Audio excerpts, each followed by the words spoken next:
पहले आप तिलावत समाप्त कर लें, फिर इसके पढ़ने के जो फजाइल और फवाइद हैं वो आप तिलावत के बाद समाप्त करेंगे। सूरह अल-क़लम पारा 29 रुकू 3। अऊज़ु बिल्लाहि मिनश शैतानिर रजीम। बिस्मिल्लाहिर रहमानिर रहीम। नून वल क़लमि वमा यस्क़ुरून। मा अंत बिनिअमति रब्बिका बिमजनून। व इन्ना लका लअजरन गैर ममनून। व इन्नका लअला खुलुक़िन अज़ीम। फसतुबसिरु व युबसिरून बिअय्यिकुमुल मफ्तून। إن ربك هو أعلم بمن ضل عن سبيله وهو أعلم بالمهتدين فلا تطع المكذبين ودوا لو تدهن فيدهنون ولا تطع كل حلاف مهين هماز مشاء بنميم مناع للخير معتد أثيم عتل بعد ذلك زنيم أن كان ذا مال وبنين إذا تتلى عليه آياتنا قال أساطير الأولين سنسمه على الخرطوم إنا بلوناهم كما بلونا أصحاب الجنة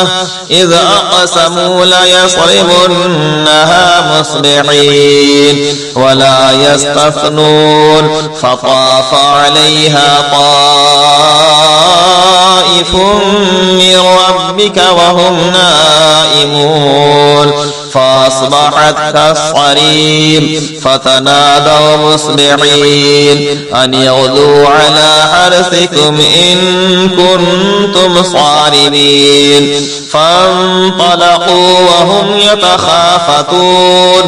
ألا يدخلنها اليوم عليكم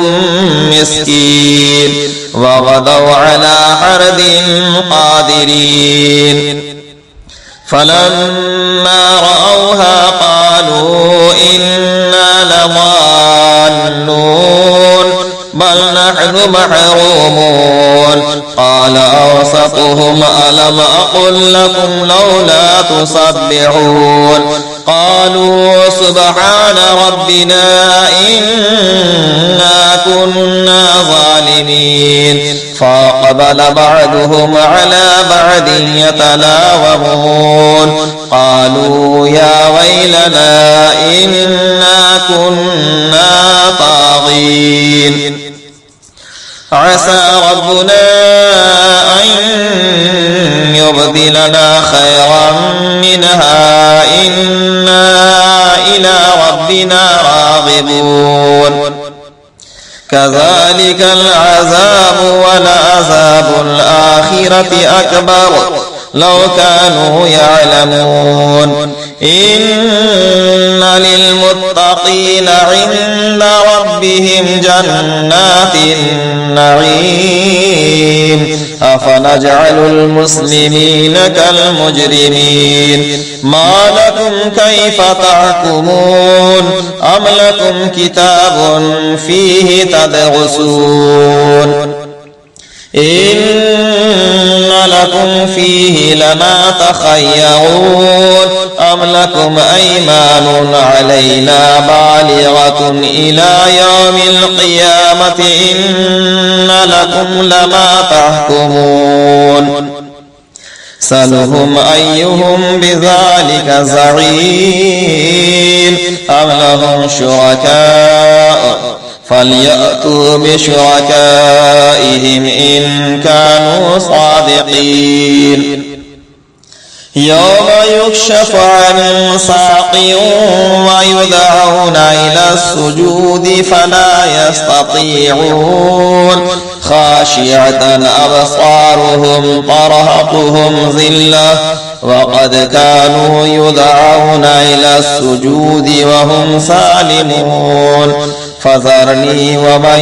يكذب بهذا الحديث سنستدرجهم من حيث لا يعلمون وأملي لهم إن كيدي متين أم تسألهم أجرا فهم من مغرم مثقلون أم عندهم الغيب فهم يكتبون فاصبر لحكم ربك ولا تكن كصاحب الحوت إذ نادى وهو مكظوم لولا أن تداركه نعمة من ربه لنبذ بالآراء وهو مذموم فاجتباه ربه فجعله من الصالحين وإن يكاد الذين كفروا ليزلقونك بأبصارهم لما سمعوا الذكر ويقولون إنه لمجنون وما هو إلا ذكر للعالمين۔ سورۃ القلم کی فضیلت اور برکت۔ اگر کسی کو چغل خوری، جھوٹ بولنے، غیبت کرنے کی عادت پڑ گئی ہو، بری عادت سے اگر وہ چھٹکارا پانا چاہتا ہے تو اسے چاہیے کہ آگے پیچھے درود شریف اور سورۃ القلم کو 3 بار تلاوت کر کے پانی میں دم کر کے اس پانی کو کنٹینیو بلا ناغہ 21 روز تک پانی پلا دیا جائے، انشاءاللہ اس بری عادت سے چھٹکارا پا جائیں گے۔ اور اگر سر میں کسی کے درد رہتا ہو تو اسے چاہیے کہ 21 روز تک اس سورہ کو 3 بار تلاوت کر کے 1 چمچ زیتون کے تیل میں دم کر دیا جائے اور اس تیل کو سر میں درد کی جگہ مالش کیا جائے تو انشاءاللہ درد سے نجات پا جائیں گے۔